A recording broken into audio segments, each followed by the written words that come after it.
Hello, friends. Welcome to Dewdrops Kids TV, where we share amazing Bible stories, moral lessons, and fun adventures.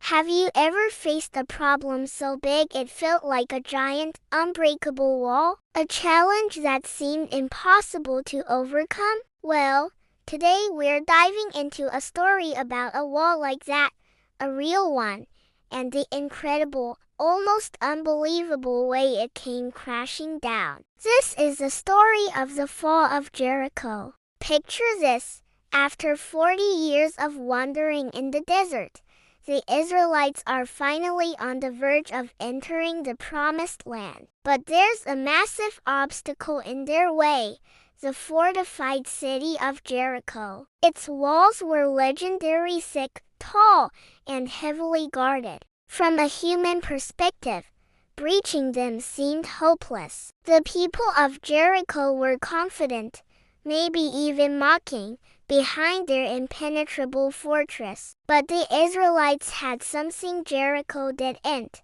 a promise from God and a leader named Joshua who listened. God gives Joshua a battle plan, but it's the strangest one you've ever heard. No catapults, no battering rams, no siege towers. Instead, God's instructions were to march. He told Joshua, "March around the city once with all the armed men. Do this for 6 days. Have 7 priests carry trumpets of ram's horns in front of the ark. On the 7th day, march around the city 7 times, with the priests blowing the trumpets." It must have sounded crazy. Can you imagine being a soldier and hearing that? Wait, we're just going to walk? It required a huge amount of trust and obedience. So, for 6 days, that's exactly what they did. A silent, solemn procession.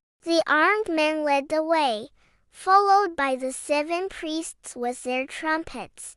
Then the Ark of the Covenant, which represented God's presence.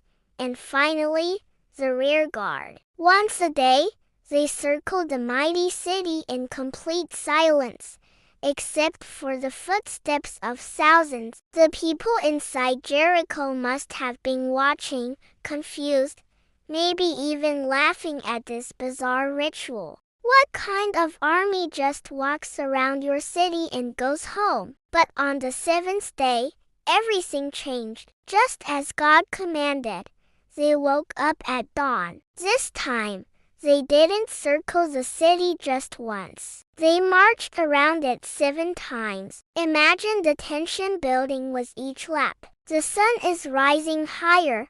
The anticipation is electric. After the 7th circuit, Joshua gives the command. The priests unleash a mighty blast from their trumpets, and Joshua yells to the people, "Shout, for the Lord has given you the city." And at that moment, the entire nation of Israel lets out a single, massive, earth-shaking shout. It was a shout of faith, a shout of obedience, a shout of victory declared before it was even seen. And then, the impossible happened. The Bible says the walls of Jericho fell down flat. Not just a crack here or a breach there, they collapsed completely. The path into the city was wide open. God had delivered on his promise in the most spectacular way imaginable. This story is so much more than just ancient history. It's a powerful lesson for every one of us.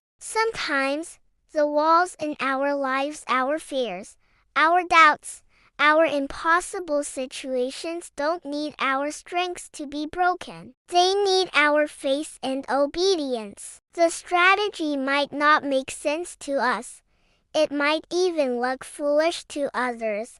But when we follow God's plan, He can do what we can't. He can make the walls fall. What's the Jericho in your life today? Remember this story. Trust in the plan, even when it seems strange, and be ready to shout and face. Like and subscribe for more Bible stories.